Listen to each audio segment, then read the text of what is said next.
looking at today is 3.11, which is quadratic quandaries. So we're looking at that today. So let's go ahead and jump right in. If I can get this to shrink. Maybe.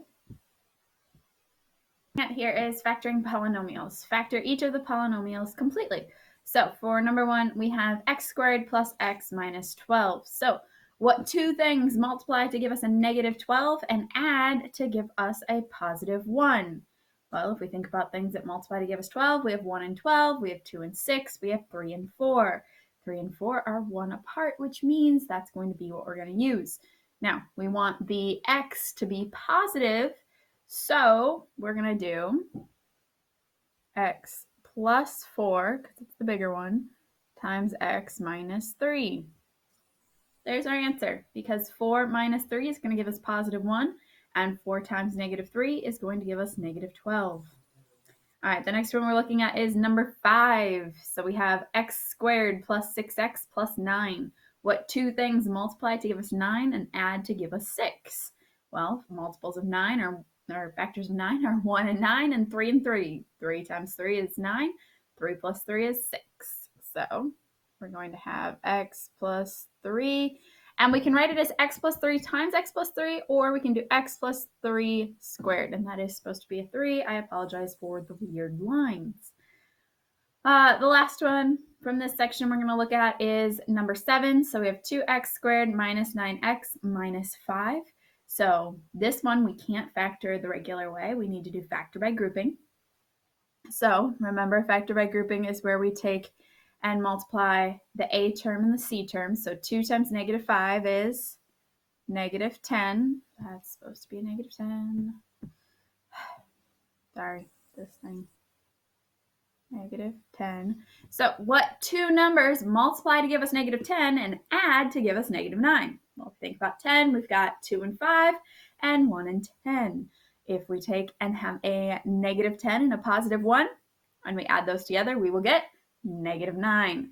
So we're going to have 2x squared minus 10x plus 1x minus 5. So now we group the first two together.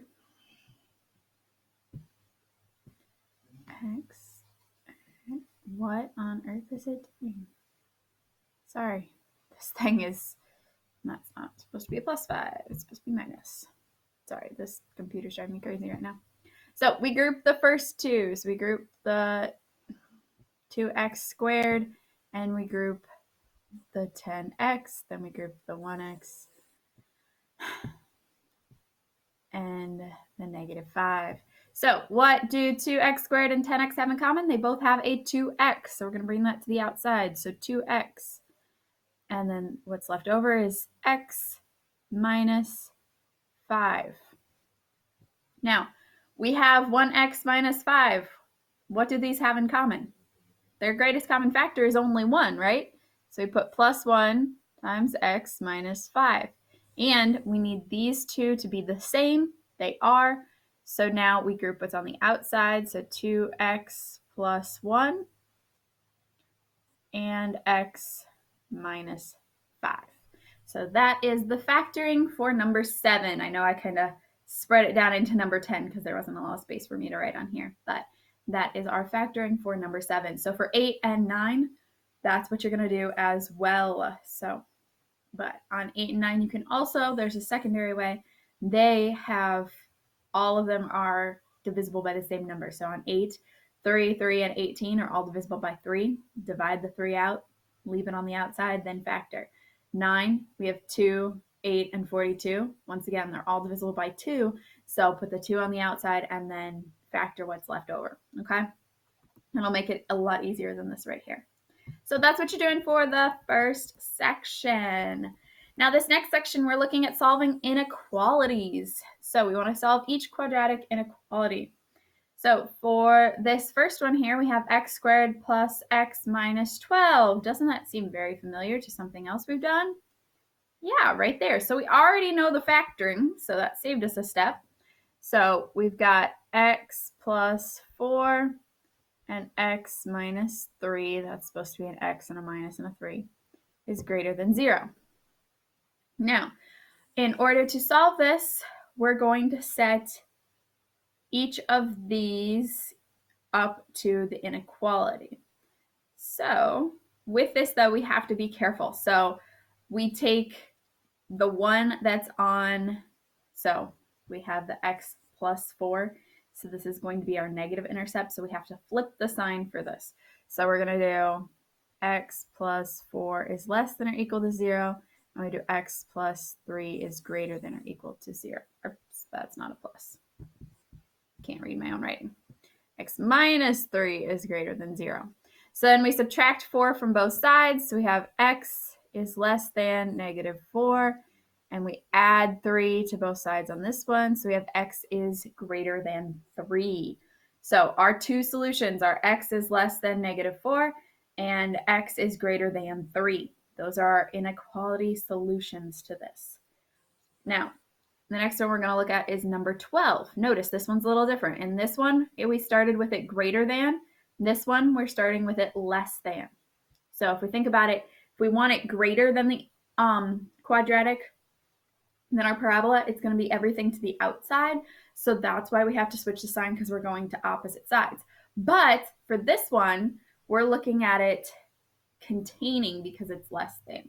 So if we take a look at this, we have our x squared minus 2x minus 8. So what two numbers multiply to give us negative 8 and add to give us negative 2? Think about our multiples. We've got 1 and 8, 2 and 4, 2 and 4. So we're going to have x minus 4 and x plus 2 is less than or equal to 0. So then we're going to take and set these up to solve. When we set this up, we're going to set the x minus 4 less than or equal to 0.